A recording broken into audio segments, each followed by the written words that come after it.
little bit sooner than what the textbook does, just because we've done it before. And with what we were doing yesterday with graphing, it's so much easier to graph with the slope, okay? Yesterday, the textbook really wanted you to just make a table of values, get some points, and graph it, right?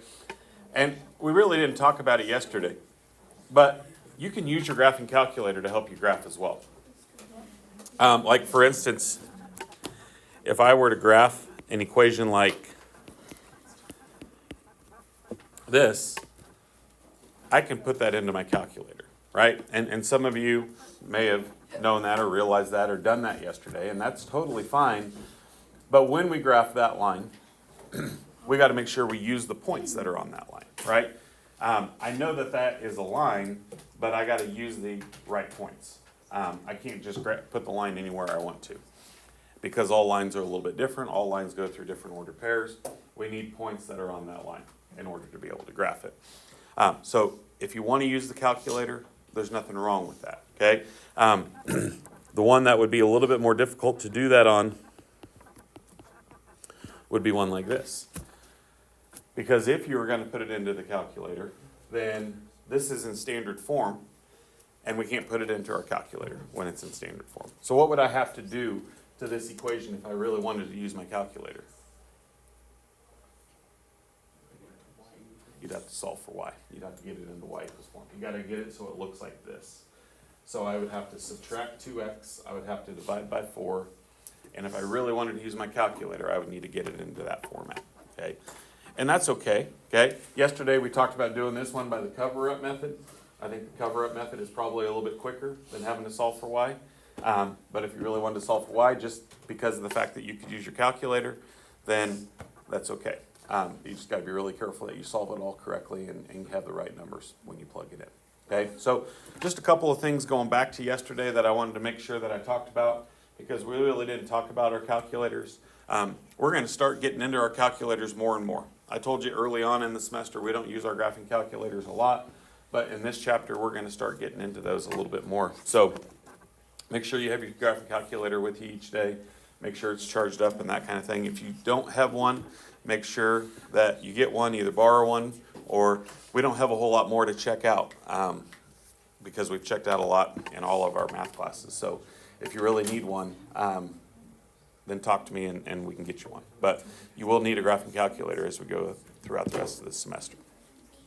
All right, so talking about all that, yesterday we just kind of focused on graphing points, graphing lines, graphing different things. Today we're going to talk about slope, okay?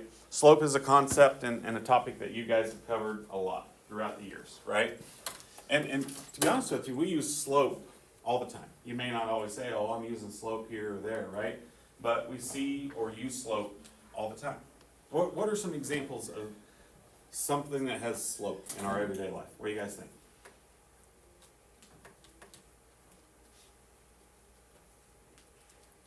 Nothing? Nothing in our life has slope to it?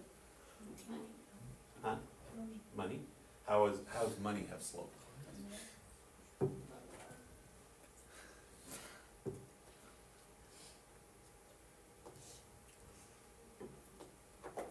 Okay, so when I'm thinking of slope here, I'm thinking of like a roof, right? I think about a roof of a house, okay? Why does a roof of a house have a slope to it?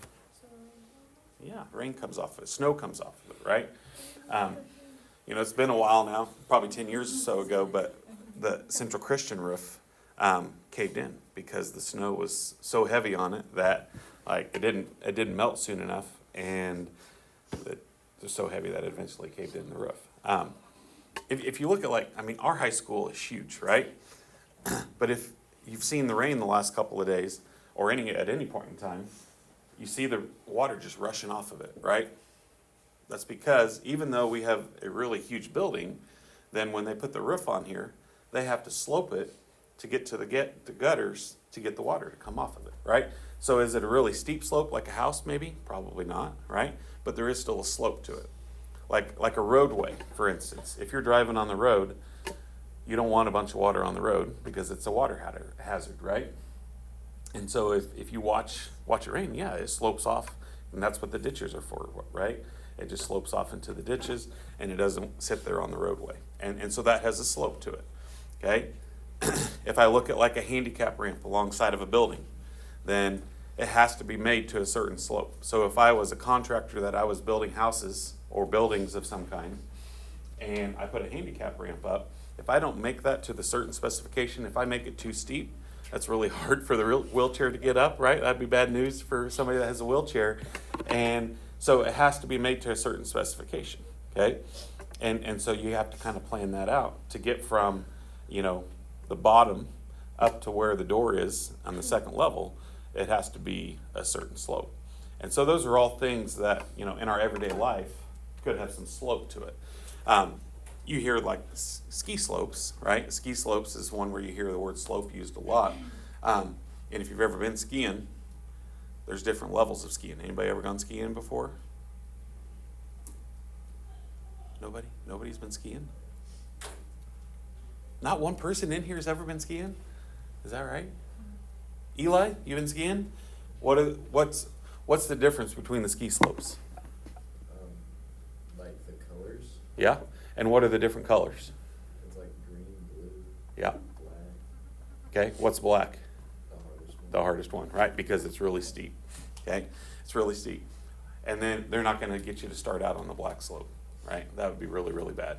It wouldn't be very good. There would be a lot of people getting injured and all kinds of stuff. The beginner ones are called the bunny slopes because that's where everybody learns. And it's not very steep, okay? But there still has to be a slope to it so you can still come down. So those are all examples or things where we see slope everyday life, right? There's a lot of examples. Not things that we always think about, but there's a lot of situations where slope can be used. So there's really two main kinds of slope, but we'll throw some other ones in later on today as well. So the first one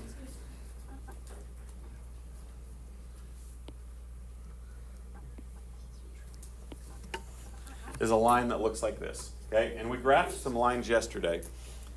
But if a line is going up as I go to the right, we say that this graph would have a positive slope.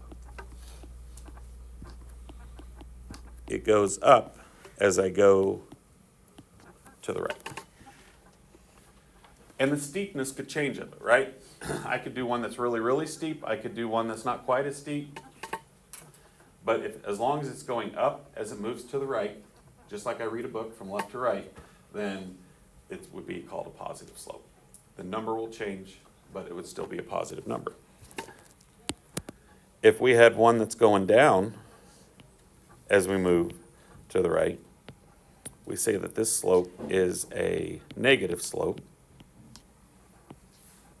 and it's going to be going down as I move to the right. And once again, the steepness could change on it, but as long as it's going down as I go from left to right, then it would be a negative slope. Okay. So you're going to have a couple of questions today that are going to ask you, is this graph going up or is it going down? And they're not giving you the graph itself, they're just giving you an equation. Well, yesterday we talked about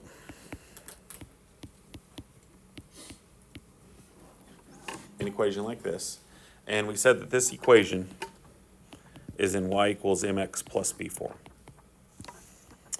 And m always represents our slope. We're going to use m a lot in this chapter, okay? M is our slope. And so as long as it's in this format, I can look at it immediately and know that's my slope. My slope is 4 in this case. And so it would be going up as we move to the right. Okay, and the question is just simply asking, is this graph going up or is it going down? If it was going down,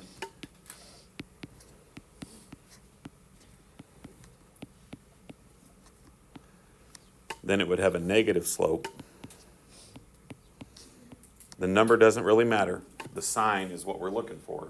So if it has a negative number, then this one would be going down as it moves to the right. Okay? Always moving to the right, from left to right.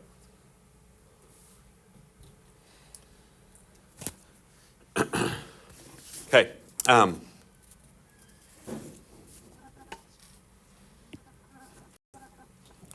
If I were to give you, I'm going to put a graph up here.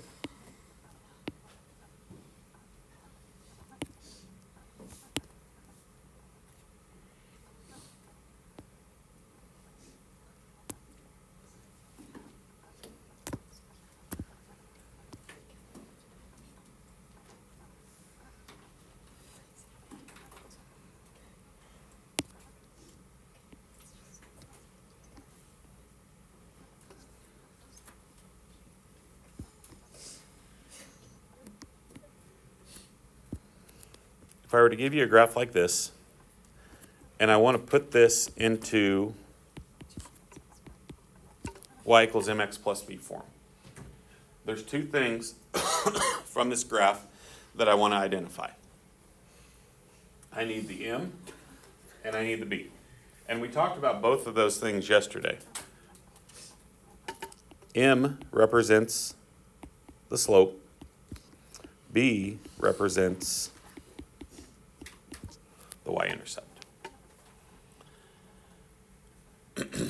Okay, and yesterday when we graphed it, we always started with the y-intercept first. So the y-intercept is where it crosses or touches the y-axis. So here's my y-axis. And we're going from 0, 0, right? So it's going to go down 1, 2, 3. So in this case, we would say we have a b value of -3. Hey, our slope. When we do slope here,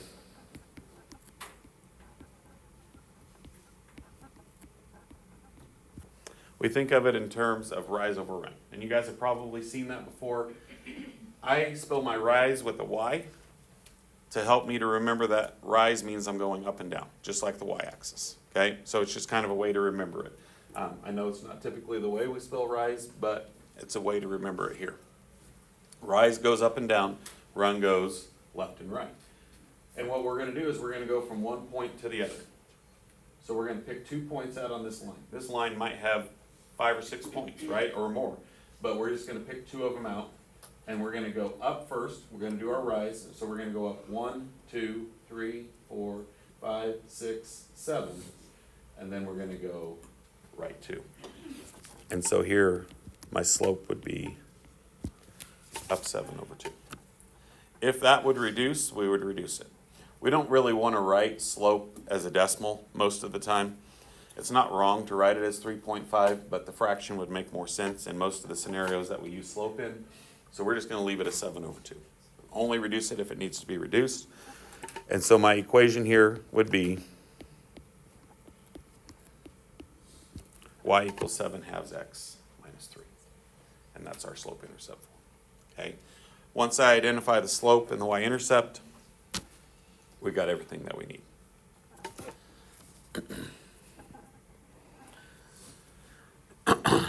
Okay. What if I gave you one like this? I'm going to do this one in a different color.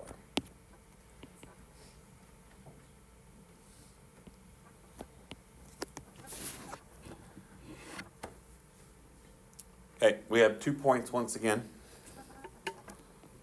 We want to put it into y equals mx plus b form. I always start with the b first. My y-intercept is 1, 2, 3, 4. So it goes up 4.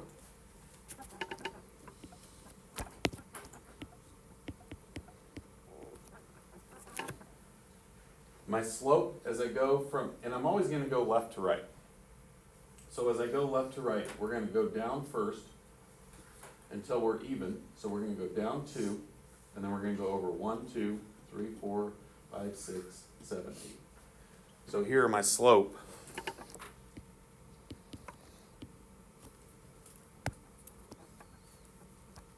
would be -2 over 8. This one we could reduce it and would become So then my slope would be y equals negative 1/4 x plus 4. Slope goes in where the m is. B goes in for B. And those are the two things that we know. So yesterday we did graph out a slope-intercept form. Today we're using that to kind of go backwards and identify what the equation is. And you might even do, because yesterday they didn't talk about slope-intercept form, today they're going to talk about graphing out of this form, but I haven't really talked about that because we talked about it yesterday. So you will maybe do a little bit of graphing today where you're going to graph out a slope-intercept form. But we did that yesterday, and so it would be very, very similar to what we did yesterday.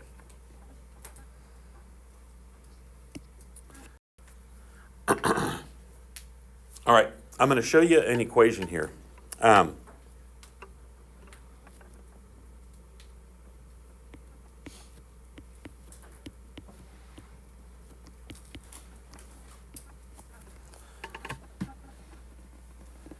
If I ask you to graph this one, okay, there's a couple of different ways that we could do it, okay?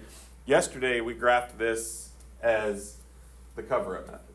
We found out what the y-intercept, or the x-intercept and the y-intercept are going to be. And we did the cover-up method, and that's okay. But here's what I'll tell you, and especially because if you want to use your calculator, if there's no number in front of the y, could I solve this really easily for y? What would I do to solve this for y? Subtract 4x, you bet, okay? So I'm just going to subtract 4x from both sides.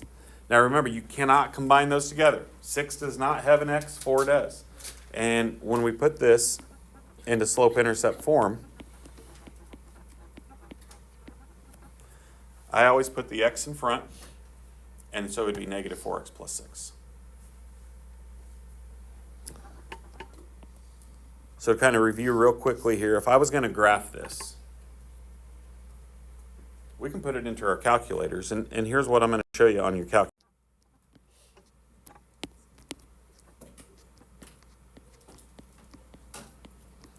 So we got 0, 6.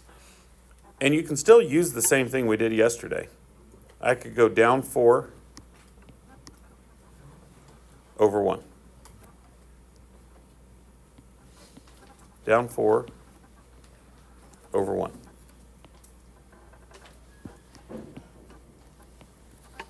Okay, and there would be our graph.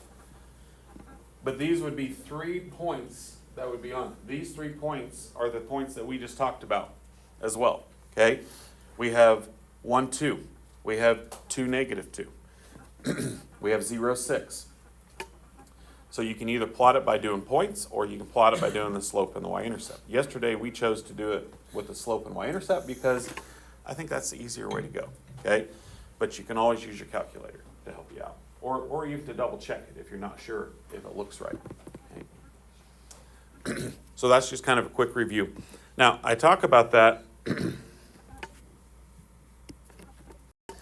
because if I were to give you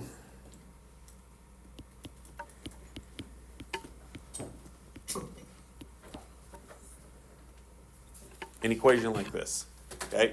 And I know we talked about this yesterday, but I'm going to show you how you can do either method here. Yesterday we called this standard form. AX plus BY equals C. And we want to be able to graph it.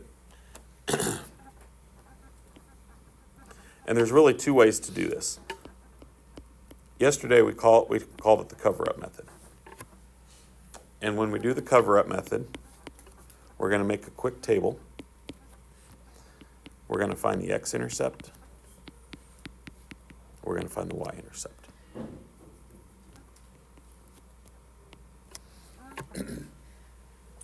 So when I find the x-intercept, we're going to plug 0 in for y.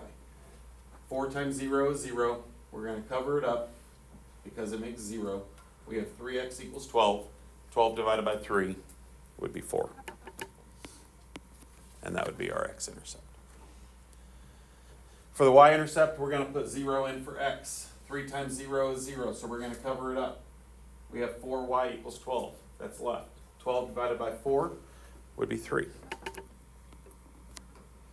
So we have 4, 0, and 0, 3. If I graph this one,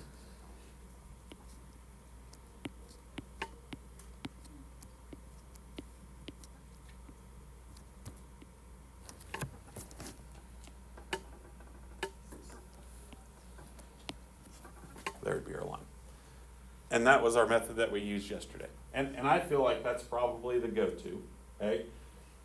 But what I have some people tell me is they really love their calculator, right? And they want to be able to put it in their calculator. In order to be able to put it into your calculator, it has to be solved for y. So I would have to take this equation and I'd have to solve it for y.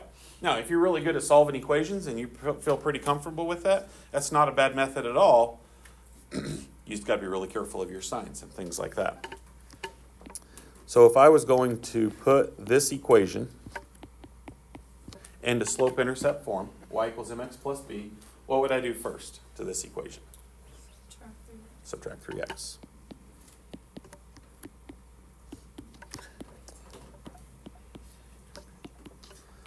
Okay, and remember you can't combine the 12 and 3x together because they're not alike. So that's just going to be, and I always put the x in front because that's how slope-intercept form is written. It's not wrong to write it 12 minus 3x, but probably better to write the x in front. I still don't have y by itself, so I could divide by 4. And when you do that, you have to do it to everything. Everything has to be divided by 4.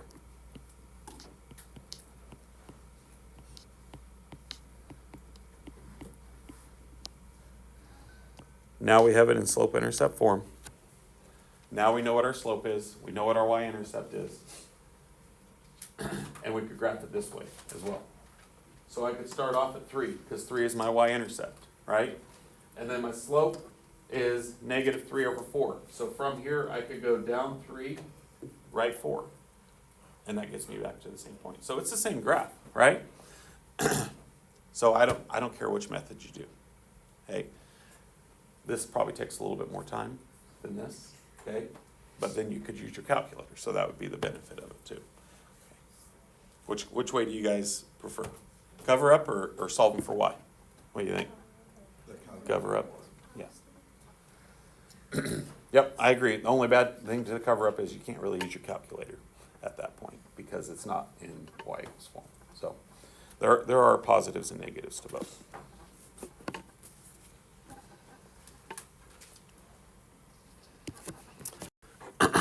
Okay, another thing with slope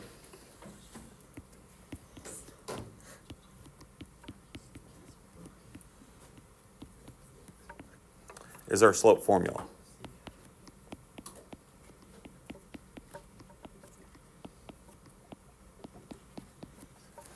y2 minus y1 over x2 minus x1. And what we're going to be given is we're going to be given 2 ordered pairs.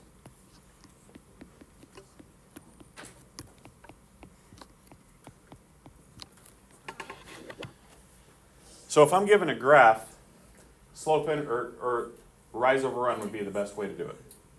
But if I'm not given a graph, I can find the slope without graphing it. Okay? And so if I give you 2 ordered pairs,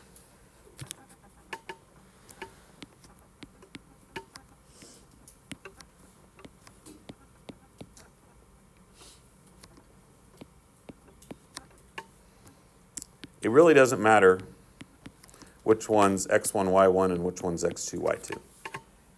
Either one could be, I could label this one as x1, y1, and this one as x2, y2. So it doesn't matter which one's which. You'll end up with the same slope either way.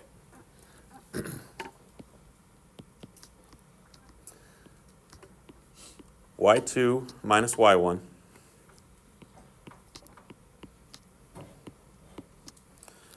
over x2 minus x1. Okay, make sure the y's are on top. And that's another reason why I always say rise over run. Y's always have to be on top. It's one of the most common mistakes that I'll see when doing slope. Another common mistake that I'll see is people want to put these 2 numbers together. And they want to put these 2 numbers together. Okay, you got to put y's with y's, x's with x's. So those are just 2 things to really be careful of, okay, as you do your slope formula. And then we're just going to simplify this. 7 minus 3 is 4. 4 minus negative 2. Really watch your signs. That's really 4 plus 2. And we get 2/3 for our slope. So, some people will tell me, well, I'm just going to graph this and do rise over run. Well, I mean, you could, but you need to have a piece of graph paper, first of all. If you don't have a piece of graph paper, it's probably not going to be very accurate. And that's one way you could do it, but what if the 2 points are like really far away from one another too, okay? And then you're going to have to count a lot. Typically, they're not very far away from one another, but they could be, okay? So that is a method, and if you had a piece of graph paper, there's nothing wrong with that, but we don't always have a piece of graph paper readily available that we could use to find slope.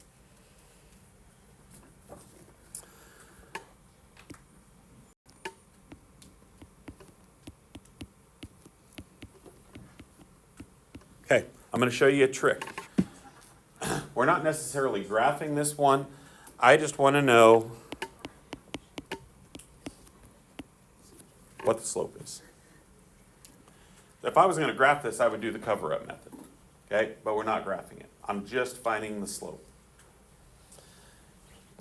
When this is in standard form, we call this A, B, and C, the A, B, and C values. Because yesterday we said this was AX plus BY equals C. That's the generic form for standard form.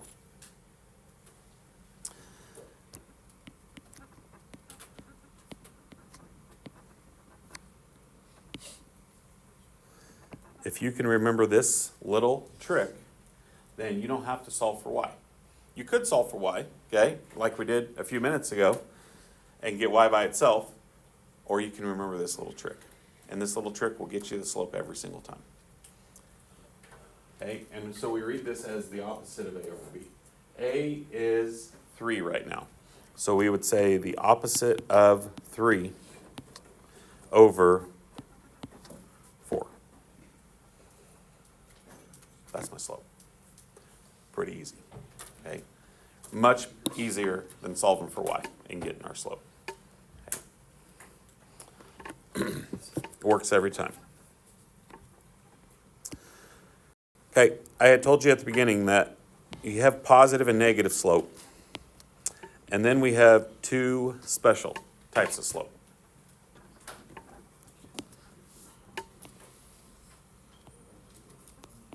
What if I have a line that is horizontal? Okay, it doesn't go up, it doesn't go down, it's flat.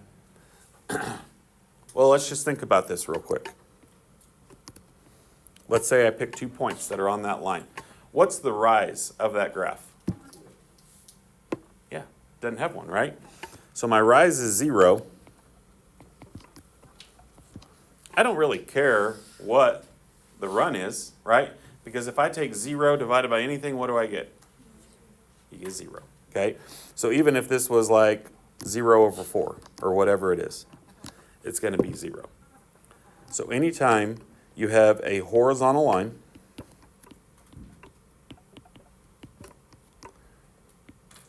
it will always have a slope of 0 every time.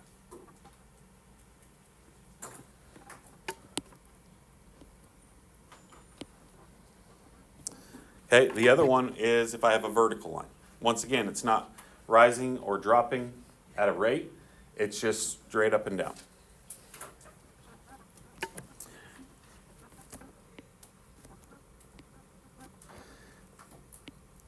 For this one, my rise doesn't really matter. Let's say my rise is 4, okay? I go up 4. My run, though, is 0.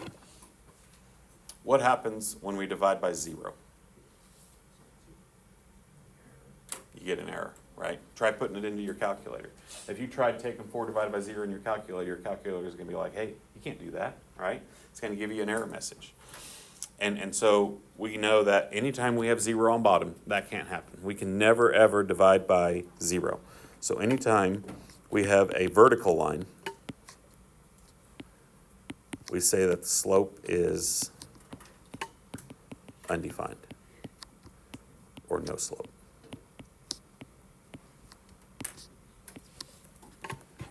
So those are your two special types of slope. All right, last thing I'm going to do with you here, just like yesterday, we get to end with our favorite, a story problem, right? So we're going to be here on page 144. I just picked one out here because you're going to have something like this on your assignment today. A story problem that uses slope.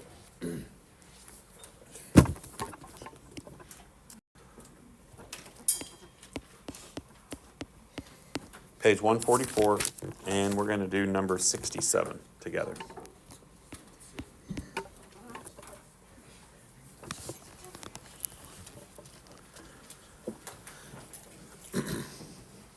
Okay. So this one is about giving us some information all the way back to 1990. 32 million U.S. residents spoke a native language other than English. In 2005, that number has increased to 53 million. Okay, so they're asking us if X represents the number of years and Y represents the number of residents. So I'm going to write X is years, Y is residents.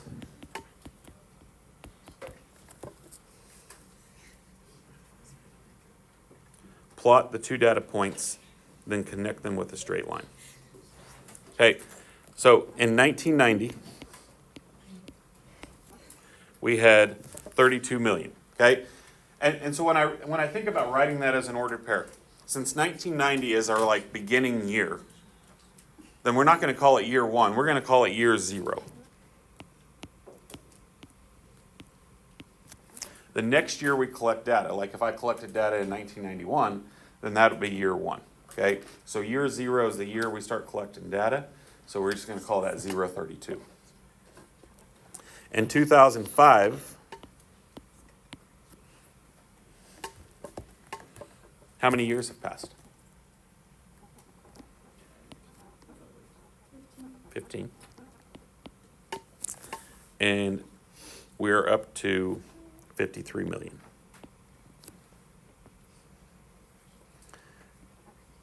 Okay, same thing as yesterday. When we graph this, we're going to graph it on a coordinate plane that's only the first quadrant because we can't have a negative number of years and we can't have a negative number of residents. That wouldn't make any sense here.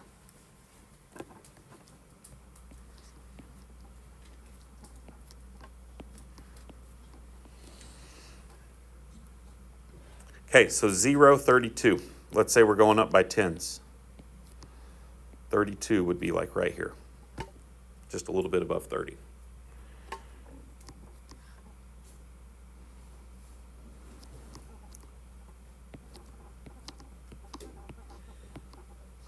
Let's say we go up by fives here.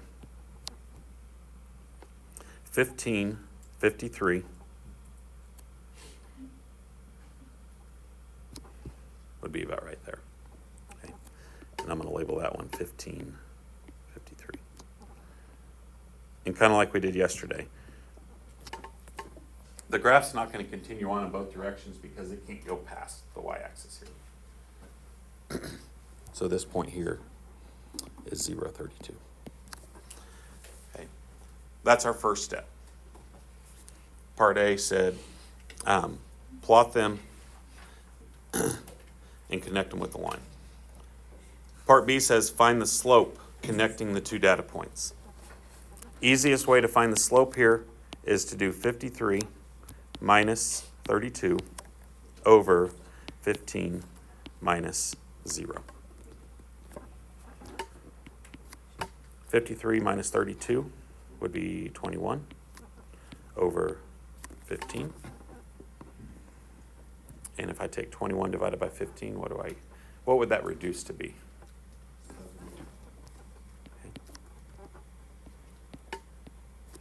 Okay, and 7 over 5 would be okay, but because this is a story problem, this would be the one time that writing my answer as a decimal would be okay. Because what this means is each year we're adding about 1.4 million people that are speaking a native language other than English, okay? So it's going up by 1.4 million a year. and that's how slope would represent this. Okay, so that's just an example of a story problem and how slope can be used and represented there within that. All right, homework for today.